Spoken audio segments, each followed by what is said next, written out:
আজকের যাত্রা শুরু করছি তিরুপতি রেল স্টেশন থেকে। বাসে চড়ে চললাম পাহাড়ি পথে। কিভাবে পৌঁছালাম আমাদের বুক করার রুমে, আর পথে পথে লুকিয়ে আছে অনেক চমক। চলো তোমাদেরকে সঙ্গে নিয়ে আজকে সকালটা শুরু করছি। হ্যালো সবাইকে, নমস্কার। আমি জুই। সকলে কেমন আছো? আশা করছি সকলে খুব খুব ভালো আছে। সবাইকে ভেরি গুড মর্নিং। সারা রাত ট্রেনে কাটিয়ে সকালটা শুরু হলো আমাদের ট্রেন থেকেই। আর কিছুক্ষণের অপেক্ষা, এই স্টেশন পরেই আমাদের তিরুপতি স্টেশন, সেখানেই শেষ হবে আমাদের ট্রেন জার্নি। আমার ছেলে মেয়েও ঘুম থেকে উঠে পড়েছে। এবার ব্যাগ ট্যাগ যেখানে যা রয়েছে সবটা গুছিয়ে রেডি হয়ে থাকবো। এই স্টেশন থেকে খুব বেশি দূরে নয় তিরুপতি স্টেশন, তাই আগে থেকেই রেডি হয়ে থাকবো, কারণ বাচ্চা কাচ্চা নিয়ে নামার তো একটা ব্যাপার রয়েছে। আর জানো তো, এই ট্রেনে অধিকাংশ লোকই এই তিরুপতি স্টেশনেই নেমে পড়বে। আমাদের বগির হাতে গোনা মাত্র কয়েকটা লোক বাদে সবাই মোটামুটি আমরা এখানে নেমে পড়ব। তাই গেটের কাছে একটুখানি ভিড় রয়েছে। তো কালকে তো দেখেছো, এরা আমাদের সিটের পাশে পড়েছে, এরাও তিরুপতি নেমে পড়বে। আর এরা সবাই জানো তো চুল দেবে, ওই জন্য এই মা মেয়েদের চুলের একদম যত্ন নেই, সেটাই বলছিল। আমাদের সকলেরই সমস্ত ব্যাগপত্র গুছিয়ে নিয়েছি, বাচ্চারাও সবাই ঘুম থেকে উঠে পড়েছে। এবার এই কিছুক্ষণের জার্নিটাতে বাচ্চাদের বেশ একটা বন্ধুত্ব হয়েছিল। এবার সেই বন্ধুত্বটা ভাঙার পালা। ট্রেনটা এবার থামিয়ে দেবে, স্টেশনে ঢুকে পড়েছে। ব্যাস, নেমে পড়েছি সবাই, ওরা চলে যাচ্ছে ওদের মতো করে। এবার আমরাও বেরিয়ে পড়ব প্ল্যাটফর্মের বাইরে। আর এদিকে আমার ছেলের কাণ্ড দেখো, ও কিছুতেই ট্রেন থেকে নামবে না। ও ভাবছে ট্রেন থেকে নেমে পড়লেই হয়তো আমাদের ঘরে যেতে হবে, আর ঘরে গেলেই সেই নিত্যদিনের আবার পুরনো রুটিন। এর জন্যই কান্নাকাটি করছে। যতই বলছি আমরা এবার বাসে চড়বো, ও সেটা কিছুতেই বিশ্বাস হচ্ছে না, ওর কান্নাই থামছে না। স্টেশনে প্রচুর লোকের ভিড় জমে রয়েছে। অনেকে গোবিন্দার দর্শন করে বাড়ি ফেরার জন্য ট্রেনের অপেক্ষায় বসে রয়েছে। আমরাও চলে এলাম প্ল্যাটফর্মের বাইরে। আর এখানে জানো তো, তিরুমুলার উপরে নিয়ে যাওয়ার জন্য প্রচুর অটো, ভ্যান, ট্যাক্সির লোক দাঁড়িয়ে থাকে, হাত দিয়ে ডাকতে থাকে। অনেকে জানো তো ব্যাগ ধরে টানাটানি শুরু করে, মনে হয় যেন সে আমাদের পূর্ব পরিচিত, তাকে আমরা অনেক আগে থেকেই কথা দিয়ে রেখেছি, তার সঙ্গে আমরা যাব। এটা জানো তো ভীষণ খারাপ লাগে আমার। চলো, ওদের ডাকে পাত্তা না দিয়ে আমরা চলে এলাম সোজা এসি বাসের জন্য টিকিট কাটতে। উপরে আমরা এসি বাসের টিকিট কেটে যাব। এখানে এসি বাসের এক একটা টিকিট জানো তো মাথা পড়তে 130 টাকা করে, তবে বাচ্চাদের জন্য নয়। যদি অটো বা ট্যাক্সি ধরে যেতাম তাহলে খরচাটা একটু বেশিই পড়তো, আর খুব একটা সুবিধাও হতো না, কারণ যেহেতু আমাদের ব্যাগ খুব একটা বেশি নয়। যদি ব্যাগ অনেক থাকে তাহলে হয়তো বাসে যাওয়া একটুখানি কষ্টকর হয়ে যায়, কারণ অনেক লোক ওঠে তো। তবে আমার ব্যক্তিগতভাবে জানো তো এই বাসে যাওয়াটাই বেশি সেফলি মনে হয়। আর এই যে যে দেখছো লাইন দিয়ে বাসগুলো রয়েছে, এই প্রত্যেকটা বাসই তিরুমুলার বাস। যেটা বাসই লাইন দিয়ে এভাবেই থাকে, যখন সময় হয় একটার পর একটা ছাড়তে থাকে, কারো জন্য খুব একটা অপেক্ষা করে না। একটা ফাঁকা বাস দেখে আমরা সবাই উঠে পড়েছি।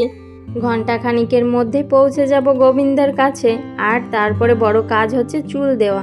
এই যে যে বড় টেকো মাথাটাকে দেখছো, এই চুলগুলো তো গোবিন্দা আগে থেকেই নিয়ে রেখেছে, যেগুলো রেখেছে সেগুলো দেবে। আর এই যে যে ছোট ছোট কিউট মাথাগুলো দেখছো, এই মাথা দুটোর চুলও গোবিন্দার কাছে যাবে।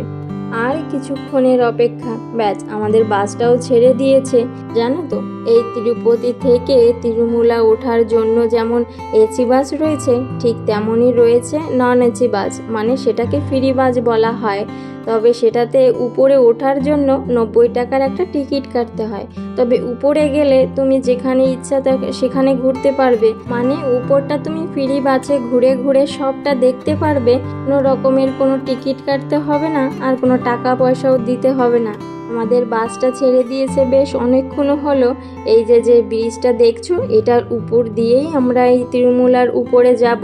সকালবেলায় ঘুম থেকে উঠেই এই সুন্দর দৃশ্য দেখে মনটা যে এত ভালো হচ্ছে সেটা কি বলবো। আর আমার জানো তো, এই গোবিন্দার যখনই এই লাল সাদার চিহ্নটা দেখি না, মনের মধ্যে আলাদা একটা শান্তি কাজ করে, সেটা না আমি কখনো ভাষায় প্রকাশ করতে পারবো না।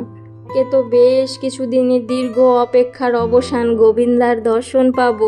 আর অন্যদিকে এই সুন্দর দৃশ্য দুটো মিক্স করে আলাদা রকমেরই একটা মন ভালো করা সকাল আজকে, যেটা আমার সারা জীবনের জন্য বেশ অনেকটা স্মৃতি জুড়ে থাকবে।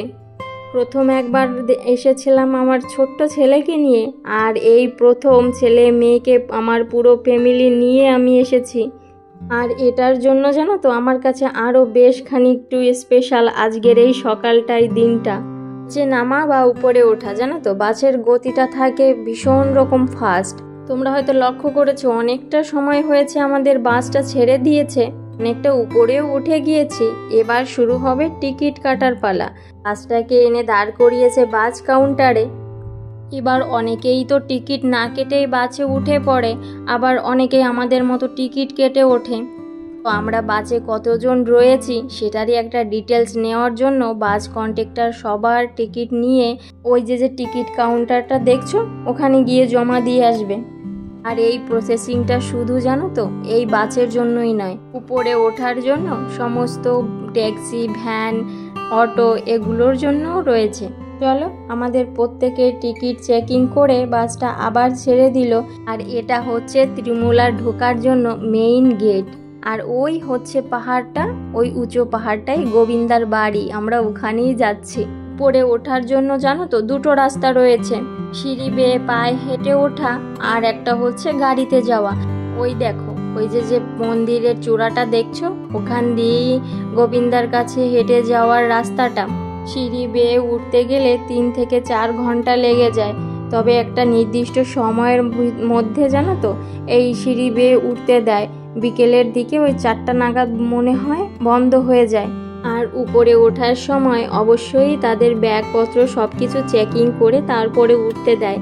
পাশেই রয়েছে চেকিংয়ের ব্যবস্থা। ঠিক এইখানটায় আমাদের বাসটাও দাঁড়িয়ে দিয়েছে, শুধু আমাদের নয়, দেখো প্রত্যেকের বাস দাঁড়িয়ে দিয়েছে, প্রত্যেকের কার, অটো, ট্যাক্সি সবগুলোই দাঁড় করিয়ে দিয়েছে। কারণ এখান থেকে আমাদের সবাইকে নেমে একটা চেকিং করে তারপরে উপরে উঠতে দেবে। আমরা সবাই যার যার নিজস্ব ব্যাগ দায়িত্ব নিয়ে নামিয়ে দাঁড়িয়ে পড়েছি লাইনে। ওই পাশে জেন্টস আর এই পাশে লেডিস।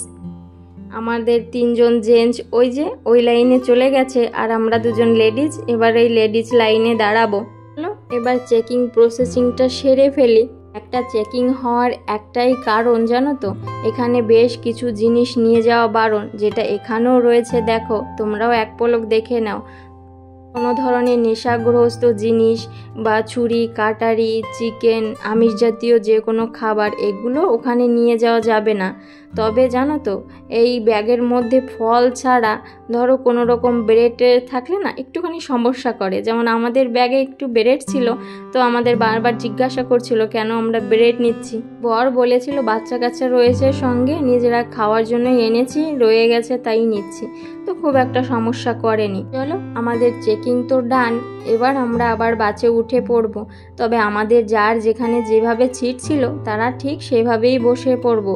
তোমাদের হয়তো মনে আছে কিছুক্ষণ আগেই বাস কন্ডাক্টর আমাদের সকলের টিকিট চেক করছিল, তাই তার কাছে সমস্তটাই ডিটেলস রয়েছে, আমাদের কার কোন সিটটা আর কে কে বাসে উঠছে আর কে কে রয়ে গেল।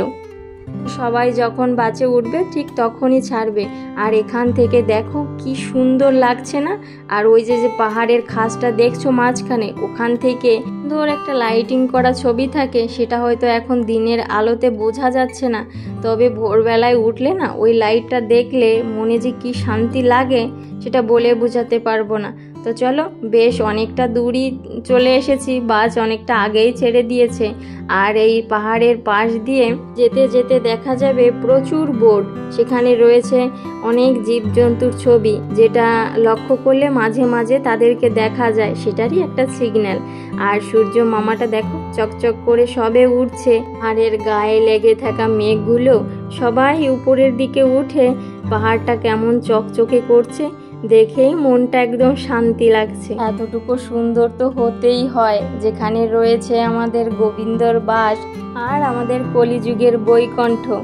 এখানে এত সুন্দর একটা সৌন্দর্য থাকবে এটা তো স্বাভাবিকই, তাই না? এই পাহাড় ঘেঁষে এড়িয়ে দিয়েছে কেন জানো তো, যাতে বাঘটা কোনো ধরনের কোনো জীবজন্তু এসে ওই রাস্তাঘাটে অ্যাটাক না করতে পারে, তার জন্যই।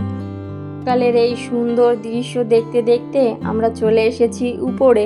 এবার আমাদের রুমে যাওয়ার পালা। আমাদের হয়তো আগের দিন বলেছিলাম যে আমরা 3 মাস আগে 300 টাকার একটা টিকিট হয় সেটাই কেটেছিলাম তিরুমুলার ওয়েবসাইট থেকে। আর সেই দর্শনের টিকিটটা কনফার্ম হওয়ার কারণে আমরা একটা রুম বুক করতে পেরেছি। দর্শনের টিকিটটা না হলে আমাদের রুম দিত না।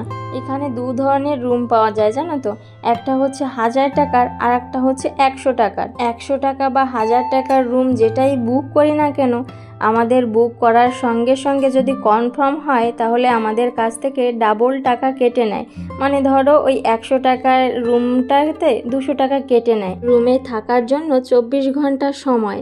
24 ঘন্টার পরে যখন আমরা রুমটা ছেড়ে দেবো তখন আবার আমাদের 100 টাকা রিটার্ন করে দেয়। যদি আমাদের কোনোভাবে ক্যান্সেল হয়ে যায় তখন আমাদের 200 টাকাই কেটে নেয়।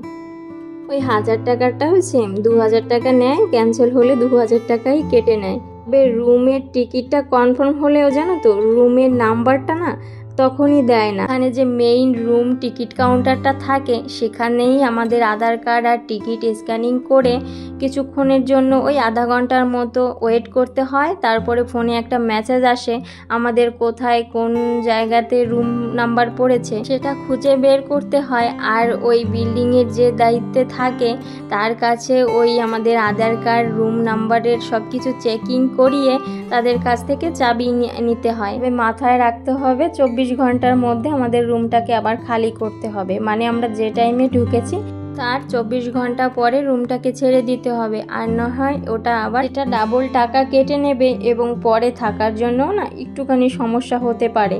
আমাদের রুম নাম্বার দিয়ে দিয়েছে, এবার রুমে ঢুকে একটুখানি রেস্ট করে নেব। আর এই যে রুমটা দেখলে এটা 100 টাকার রুম, যেটা ছিল একদম চমকের মতো, এতটা সুন্দর হবে সেটা ভাবতে পারিনি। রুমে ঢুকে একটুখানি রেস্ট করে নিয়েছি। এবার যাব চুল দিতে। চুল দিয়ে এসেই যাব ঠাকুরের দর্শনে, কারণ আজকে আমাদের টিকিটের টাইম দেওয়া রয়েছে। পরে আবার দেখা হবে কিভাবে কেমন দর্শন হলো ঠাকুরের। তবে আসি, সবাই ভালো থেকে।